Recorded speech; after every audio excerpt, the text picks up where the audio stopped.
കേരളത്തിന്റെ അങ്ങേ തലക്കുന്ന് ഇങ്ങേ തലക്ക് കണ്ണൂരിലേക്ക് പഠിക്കാൻ വന്നതായിരുന്നു ആ പയ്യൻ. അവന്റെ ഉള്ളിൽ ഒരുപാട് സ്വപ്നങ്ങൾ ഉണ്ടാവും. ഒരു വലിയൊരു ഡെന്റിസ്റ്റ് ആവുക, ഡെന്റൽ കോളേജിൽ പഠിച്ചിട്ട് നല്ലൊരു ഡോക്ടറായിട്ട് ജീവിതം തുടങ്ങുക എന്നുള്ള ഒരുപാട് സ്വപ്നങ്ങളായിട്ട് വന്നൊരു പയ്യൻ ഇന്ന് ചേതനേറ്റ് കിടക്കുകയാണ്. നമ്മൾ എത്രയൊക്കെ പറഞ്ഞാലും നമ്മുടെ ഉള്ളിലുള്ള ജാതി വെറി, വർണ്ണവെറി ഒന്നും പോവില്ല എന്നുള്ളത് ഉത്തമ ഉദാഹരണമാണ് നിതിൻ രാജ്. ഒരു തിരുവനന്തപുരം സ്വദേശിയാണ്. Kannur medical college, Kannur Anjarakandy medical college dental വിഭാഗത്തിൽ പഠിക്കുകയായിരുന്നു ആ പയ്യൻ. മരണമാണോ ആത്മഹത്യയാണോ എന്നുള്ള കാര്യത്തിൽ ഇപ്പോഴും സംശയമാണ്. ആത്മഹത്യ ആവാനാണ് ചാൻസ്. പക്ഷെ ഒരു കാര്യം, ആ പയ്യന്റെ ഒരു മൃതദേഹം കാണാൻ ഈ ഡെന്റൽ കോളേജിൽ ഒരൊറ്റ സഹപാഠി പോലും വന്നിട്ടില്ല എന്നാണ് നമ്മൾ അറിയുന്നത്. വി ശിവൻകുട്ടിയൊക്കെ പറയുന്നത്. അത്രത്തോളം നമ്മുടെ ഉള്ളിൽ ഈ പറയുന്ന ജാതിവരി, വർണ്ണവരി ഉണ്ടെന്നാണ് ഇത് മനസ്സിലാക്കേണ്ടത്. നമ്മളെ എത്രയൊക്കെ റീലുകൾ കണ്ടു നമ്മുടെ സാറന്മാരും ടീച്ചർമാരും ഒക്കെ പിള്ളേരുടെ കൂടെ മാറുന്ന ലോകത്തിൽ ഇങ്ങനത്തെ റീലൊക്കെ ഇടുന്ന സമയത്തും ഇത്തരം ആൾക്കാരുണ്ട്.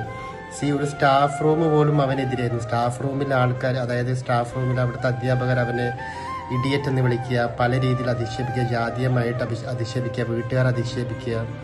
അമ്മയുടെ സർജറി പോലും എടുത്തിട്ട് പറയുക, ക്യാഷ് ഇല്ലാത്തതിൻ്റെ പേരിൽ ഇപ്പോഴും ഇങ്ങനത്തെ ചില അസമത്വം നടക്കുന്നു എന്നറിയുമ്പോഴേ എങ്ങോട്ടാണ്? അതും കണ്ണൂരിലാണ്. ചിന്തിക്കണം. കണ്ണൂർ എന്ന് പറഞ്ഞു കഴിഞ്ഞാൽ നമ്മൾ അങ്ങനെയാണ് ഒരു ഏറ്റവും കേരളം കണ്ട ഏറ്റവും വലിയ പാർട്ടിയുടെ ഒരു ആസ്ഥാനം. അതുപോലുള്ള സ്ഥലത്ത് ഇത്രയും പുരോഗതി ചിന്താഗതിയുള്ള ആൾക്കാരുള്ള ഒരു നാട്ടിൽ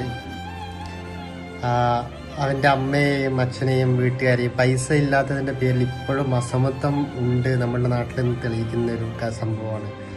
വളരെ വേദനാജനകമാണ്. ആ കുട്ടി എന്തൊക്കെ സ്വപ്നം കണ്ടിട്ടായിരിക്കും ഇപ്പം കണ്ണൂരിലേക്ക് വണ്ടി കയറിയിട്ടുണ്ടാവുക. എന്നിട്ട് നമ്മളിങ്ങനെ ഒരു കണ്ണൂരുകാരൻ എന്നതിൽ എനിക്ക് ഭയങ്കര ലജ്ജ തോന്നുകയാണ്. അതും ഇങ്ങനത്തെ നമ്മുടെ ഈ ഒരു നൂറ്റാണ്ടിൽ, ഈ ഒരു 2026 ഇത്തരം സംഭവങ്ങൾ നടക്കുന്നു എന്നറിയുമ്പോൾ നമുക്ക് ഭയങ്കരമായിട്ട് വിഷമമാണ്. കാരണം ഇനി എവിടെയാണ് ആൾക്കാർ എങ്ങനെയാണ് മാറേണ്ടത്? എന്ത് കണ്ടിട്ടാണ് ഇവർ മാറ്റേണ്ടത്?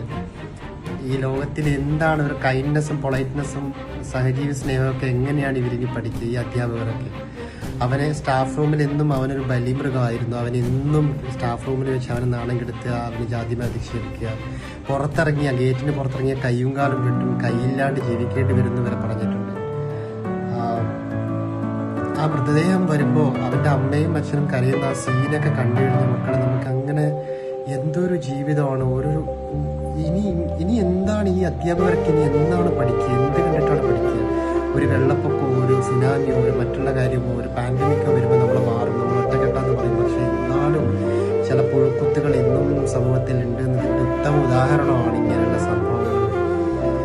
ഭയങ്കര വിഷമം. ഒരു സ്റ്റുഡൻറ്റ് പോലും, പക്ഷേ ഒരുപാട് എല്ലാ സ്റ്റുഡൻറ്റും അവനെതിരായിരുന്നില്ല. കുറച്ച് സ്റ്റുഡൻസൊക്കെ മാറി ചിന്തിക്കുന്ന ആൾക്കാർക്ക് അവരെ സപ്പോർട്ട് ചെയ്തിട്ടുണ്ടെന്നാണ് അറിയുന്നത്. പക്ഷെ എന്നാലും വേണ്ടായിരുന്നു. ഇത്തരം സംഭവങ്ങൾ ആവർത്തിക്കാതിരിക്കാൻ നമ്മളൊരു മധുവിനെ നമ്മൾ കണ്ടതാണ്. വിഷത്തിൻ്റെ പേരിൽ അന്നം മോഷ്ടിച്ചതിൻ്റെ പേരിൽ മരണം. അന്നുകൊണ്ട് നമ്മൾ പറയുന്നതാണ് മനുഷ്യത്വം എന്നൊക്കെ നമ്മൾ ഒരായിക്കരാമനം പറയുന്നില്ലാണ്ട് നമ്മളത് പ്രാവർത്തികമാക്കാൻ വേണ്ടി പലരും ശ്രമിക്കുന്നില്ല എന്നൊരു ഉദാഹരണമാണ് ഇപ്പം നിതിൻ രാജ്. ആ പയ്യൻ എങ്ങനെ മരിച്ചു എന്നറിയത്തില്ല. അതൊക്കെ ഇനി എന്തായാലും അന്വേഷണത്തിൽ തെളിയിക്കും. പക്ഷെ ഇനിയും ഇത്തരം സംഭവങ്ങൾ വരാതിരിക്കാൻ വേണ്ടിയിട്ട് എല്ലാവരും ശ്രമിക്കുക. വേണ്ട, സ്വപ്നങ്ങൾ കാണുന്നവർ അത് കണ്ട് അത് അവരുടെ രീതിയിൽ സർവൈവ് ചെയ്ത് അവരുടെ രീതിയിൽ അവർ വിജയിപ്പിച്ച് അവർ ജീവിക്കട്ടെ. വെറുമൊരു ജാതിയുടെയും മതത്തിൻ്റെയും കളറിൻ്റെയും പേരിൽ ആരെയും മാറ്റി നിർത്താതിരിക്കാൻ വേണ്ടി നമ്മൾ ശ്രമിക്കേണ്ടതുണ്ട്. RIP Nithin Raj. Justice four